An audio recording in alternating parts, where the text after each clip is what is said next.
ever pondered the deep connection between your mind and your money? It's a fascinating thought, isn't it?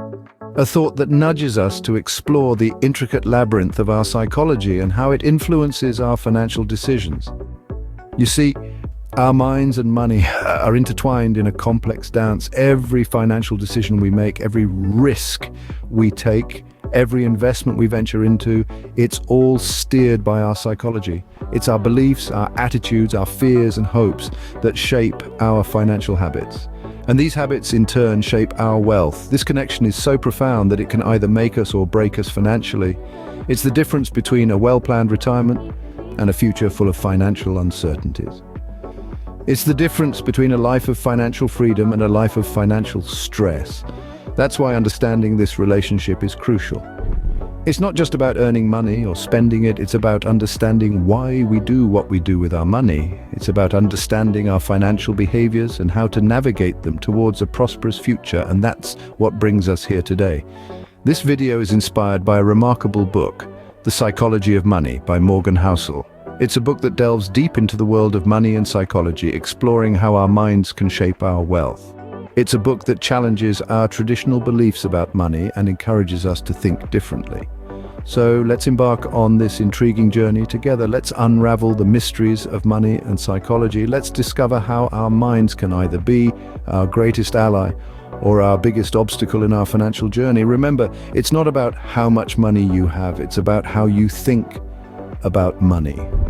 It's about how you manage it, how you grow it, how you protect it, because at the end of the day, it's your psychology that shapes your wealth. Dive deep into the world of money and psychology and discover how your mind can shape your wealth. Meet John and Jane, two individuals with contrasting views on money. John is a man of whims. He sees money as a tool for enjoyment, a ticket to the grand show of life. His paychecks burn holes in his pockets, eager to be spent on the latest gadgets, gourmet meals, and high-end fashion.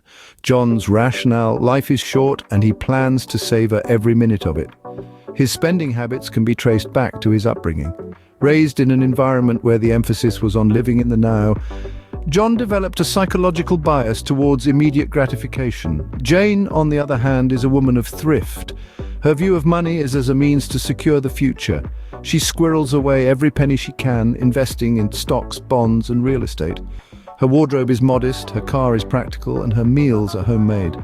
Jane's frugality stems from her childhood experiences during a financial crisis.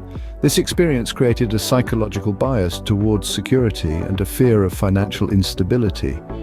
John and Jane's attitudes towards money heavily influenced their financial decisions. John, with his life for today mentality, often finds himself in a financial crunch. Borrowing money to maintain his lifestyle, his high-risk financial behavior leaves him vulnerable to economic downturns, and his savings are practically non-existent. Jane's financial decisions are driven by a need for security. She is well insured, has a diversified investment portfolio, and a healthy emergency fund. Her conservative approach to finance provides her with stability, but she often misses out on life's spontaneous joys. John and Jane represent two extremes of financial behavior. However, it's important to note that neither approach is inherently right or wrong. It's about balance. It's about understanding your psychological biases, recognizing how they influence your relationship with money, and making conscious decisions to shape your financial future. John and Jane's story illustrates the impact of psychology on our financial habits. Imagine winning $1 million lottery. What would you do? Picture this scenario. A man named Tom, a mechanic living a life of paycheck-to-paycheck drudgery, suddenly finds himself holding a winning lottery ticket worth millions. Overnight, Tom experiences a seismic shift in his financial status. He's catapulted from the realm of the ordinary into the stratosphere of the wealthy. This is the allure of the lottery, the promise of instant wealth, a life-changing moment that can turn dreams into reality. But here's where the story takes a turn. Tom, like many others who find themselves suddenly wealthy, had little experience managing large sums of money. Seduced by the siren call of his newfound wealth, he started making impulsive purchases: luxury cars, a mansion, extravagant vacations, and lavish parties. The spending spree was relentless, and the money, once seemingly inexhaustible, started to dwindle. Now, This is where psychology comes into play. The sudden influx of wealth can distort our perception of money. We often view it as an infinite resource, leading us to make reckless financial decisions. This is known as the windfall syndrome. It's the psychological phenomenon where people who come into large, unexpected sums of money feel invincible and believe the money will never run out. Tom's story isn't unique. It's a narrative that's been played out numerous times. Across different cultures and societies, the allure of instant wealth can blind us to the harsh realities of money management. It can make us forget that wealth, regardless of how it's acquired, needs careful nurturing and wise management. Tom's tale is a cautionary one, showing us that wealth, especially sudden wealth, can be a double-edged sword. It can provide us with opportunities and luxuries beyond our wildest dreams, but it can also lead us down a path of financial ruin if we let our psychological biases cloud our judgment. Our lottery winner's story is a stark reminder that sudden wealth can often lead to financial ruin if not managed properly. Ever wondered why some people make money in the stock market while others lose? The answer often lies not in their financial acumen, but their psychological approach to investing. You see, investing is as much a mental game as it is a financial one, and the most successful investors have learned to master their minds. Take Warren Buffett, for instance, one of the most successful investors of our time. Buffett's success is not just due to his keen understanding of the market, but also his ability to overcome psychological biases. He once said, "Be fearful when others are greedy and greedy when others are fearful." This counterintuitive approach requires a strong mental fortitude to go against the herd mentality, a common psychological trap that can lead to financial losses. Then there's Peter Lynch, the legendary investor who ran the Magellan Fund at Fidelity Investments. Lynch made his fortune by focusing on what he knew and understood, effectively overcoming the overconfidence bias.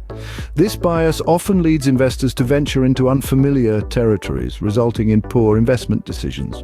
On the other side of the coin, we have those who fall prey to the psychological traps of investing. One such trap is the loss aversion bias, where investors are so afraid of losing money that they sell their stocks prematurely, often missing out on potential gains.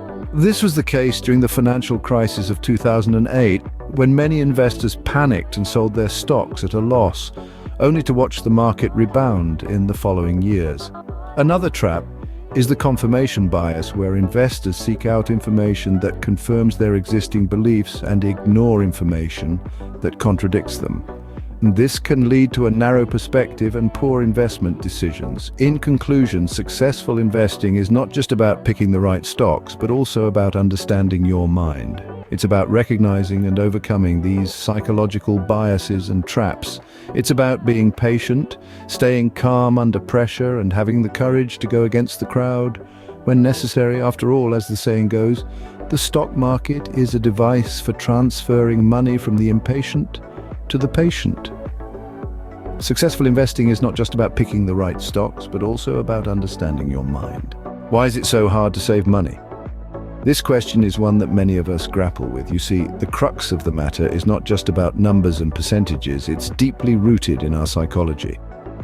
Let's consider the story of Emily, a young woman in her 30s. Emily earns a decent salary, but she struggles to save. Every time she gets paid, she feels a rush of adrenaline, a thrill to spend on the latest trends, the newest gadgets, and the fanciest restaurants. The idea of saving feels dull, almost punishing. Emily's story is not unique. It mirrors the struggle of many of us. So what's the underlying issue here? It's the psychological barrier known as instant gratification. We humans are wired to seek immediate rewards. We want the new phone now, the exotic vacation now, the designer clothes now. Delaying gratification, on the other hand, feels like a sacrifice, a denial of our desires. But let's flip the script and look at it from another angle. Consider the story of Thomas. Thomas, like Emily, is in his 30s and earns a similar salary. However, Thomas has managed to save a significant portion of his income. How does he do it? Thomas understands the power of delayed gratification. He sees saving not as a punishment, but as a gift to his future self. Each month, Thomas sets aside a portion of his salary. Over the years, these savings have compounded, allowing him to buy a house, fund his children's education, and even take a few dream vacations. Thomas's financial freedom did not come overnight. It was a result of years of disciplined saving and delayed gratification.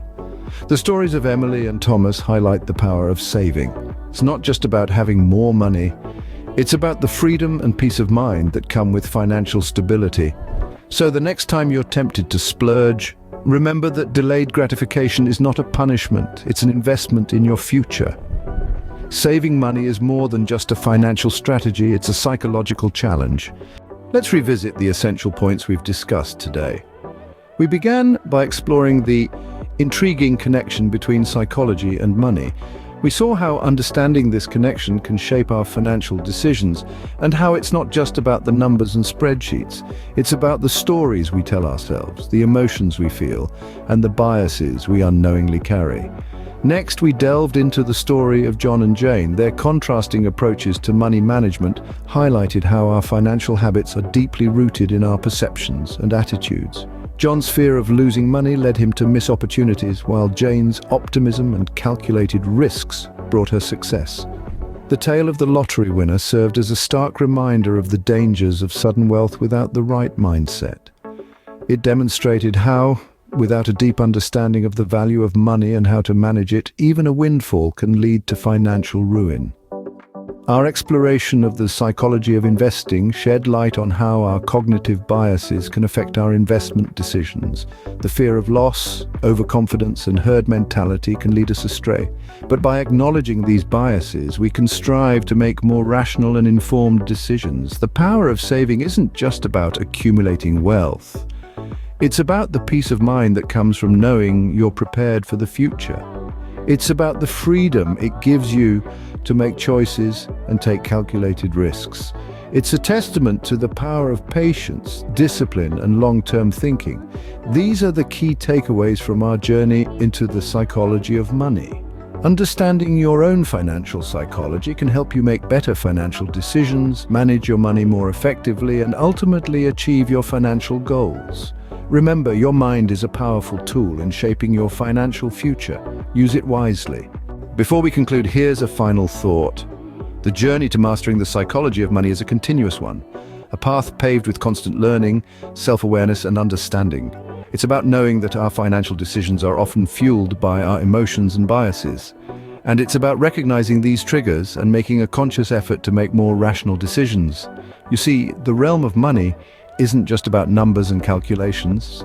It's a psychological playground where our fears, aspirations, and misconceptions come into play. It's a journey that goes beyond the confines of a bank account or an investment portfolio. So read widely, explore different perspectives, understand that money, like life, is not a straight line. It's a complex tapestry woven with emotions, experiences, and decisions. And the more you understand your own psychology, the better you become at navigating this landscape. As Morgan Housel puts it, the aim of the game is to be rational, not right. Understand your mind, make rational decisions, and watch your wealth grow.